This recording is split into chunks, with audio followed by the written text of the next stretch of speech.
யோவான் எழுதின சுவிசேஷம் 10ஆம் அதிகாரம். மெய்யாகவே மெய்யாகவே நான் உங்களுக்கு சொல்லுகிறேன், ஆட்டுத் தொழுவத்துக்குள் வாசல் வழியாய் பிரவேசியாமல் வேறு வழியாய் ஏறுகிறவன் கள்ளனும் கொள்ளைக்காரனுமாயிருக்கிறான். வாசல் வழியாய் பிரவேசிக்கிறவனோ ஆடுகளின் மேய்ப்பனாயிருக்கிறான். வாசலை காக்கிறவன் அவனுக்கு திறக்கிறான், ஆடுகளும் அவன் சத்தத்துக்கு செவி கொடுக்கிறது. அவன் தன்னுடைய ஆடுகளை பேர் சொல்லி கூப்பிட்டு அவைகளை வெளியே நடத்தி கொண்டு போகிறான். அவன் தன்னுடைய ஆடுகளை வெளியே விட்ட பின்பு அவைகளுக்கு முன்பாக நடந்து போகிறான். ஆடுகள் அவன் சத்தத்தை அறிந்திருக்கிறபடியினால் அவனுக்கு பின் செல்கிறது. அந்நியருடைய சத்தத்தை அறியாதபடியினால் அவைகள் அந்நியனுக்கு பின் செல்லாமல் அவனை விட்டோடிப்போம் என்றார். இந்த ஓமையை இயேசு அவர்களுடனே சொன்னார். அவர்களோ அவர் சொன்னவைகளின் கருத்தை அறியவில்லை.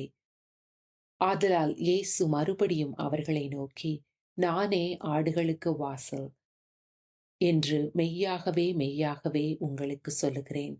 எனக்கு முன்னே வந்தவர்கள் எல்லாரும் கள்ளரும் கொள்ளைக்காரருமாயிருக்கிறார்கள். ஆடுகள் அவர்களுக்கு செவி கொடுக்கவில்லை. நானே வாசல். என் வழியாய் ஒருவன் உட்பிரவேசித்தால் அவன் ரட்சிக்கப்படுவான். அவன் உள்ளும் புறம்பும் சென்று மேய்ச்சலை கண்டடைவான்.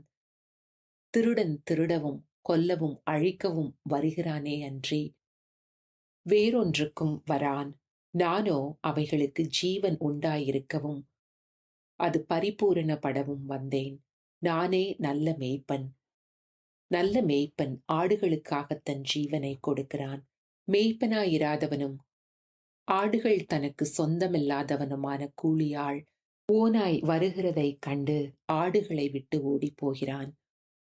அப்பொழுது ஓநாய் ஆடுகளை பீறி அவைகளை சிதறடிக்கும். கூலியாள் கூலிக்காக வேலை செய்கிறவனாகையால் ஓடிப்போகிறான். ஆடுகளுக்காக அவன் கவலைப்படான்.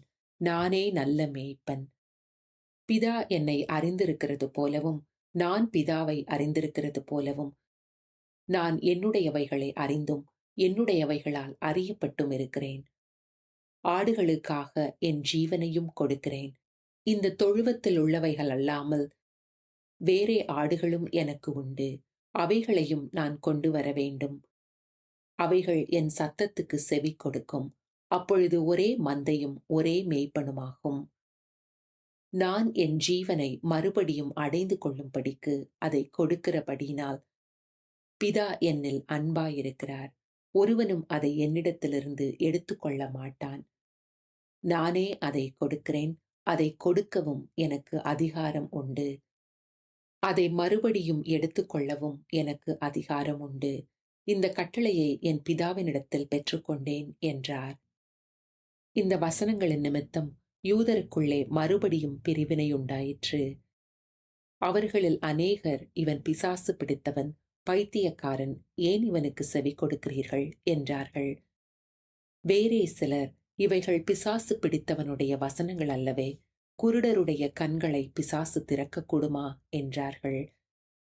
பின்பு எருசலேமிலே தேவாலய பிரதிஷ்டை பண்டிகை வந்தது. மாரிக்காலமுமாயிருந்தது. இயேசு தேவாலயத்தில் சாலமோனுடைய மண்டபத்திலே உலாவிக் கொண்டிருந்தார். அப்பொழுது யூதர்கள் அவரை சூழ்ந்து கொண்டு, எதுவரைக்கும் எங்கள் ஆத்துமாவுக்கு சந்தேகம் உண்டாக்குகிறீர்? நீர் கிறிஸ்துவானால் எங்களுக்கு தெளிவாய் சொல்லும் என்றார்கள். இயேசு அவர்களுக்கு பிரதியுத்தரமாக, நான் உங்களுக்கு சொன்னேன், நீங்கள் விசுவாசிக்கவில்லை. என் பிதாவின் நாமத்தினாலே நான் செய்கிற கிரியைகளே என்னை குறித்து சாட்சி கொடுக்கிறது. ஆனாலும் நான் உங்களுக்கு சொன்னபடியே நீங்கள் என் மந்தையின் ஆடுகளாயிராதபடியினால் விசுவாசியாமல் இருக்கிறீர்கள். என் ஆடுகள் என் சத்தத்திற்கு செவி கொடுக்கிறது.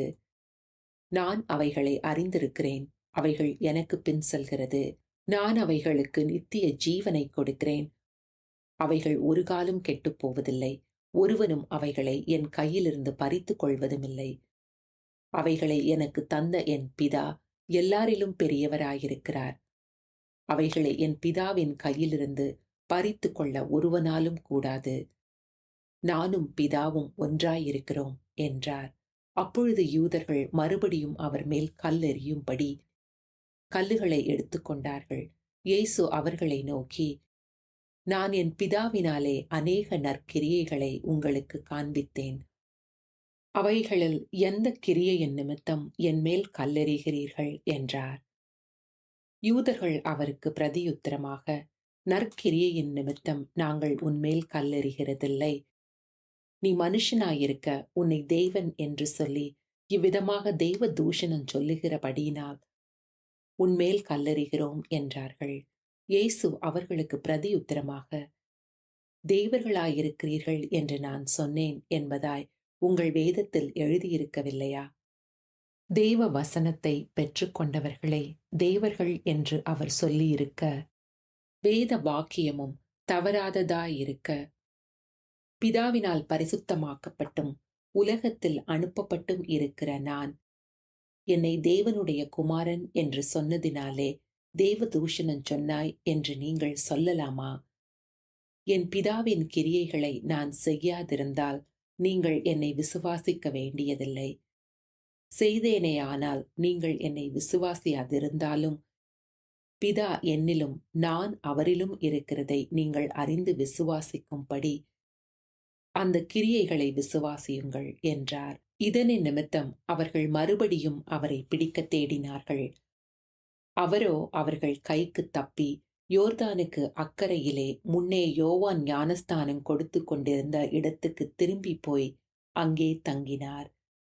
அநேகர் அவரிடத்தில் வந்து, யோவான் ஒரு அற்புதத்தையும் செய்யவில்லை, ஆகிலும் இவரை குறித்து யோவான் சொன்னதெல்லாம் மெய்யாயிருக்கிறது என்றார்கள். அவ்விடத்திலே அநேகர் அவரிடத்தில் விசுவாசம் உள்ளவர்களானார்கள்.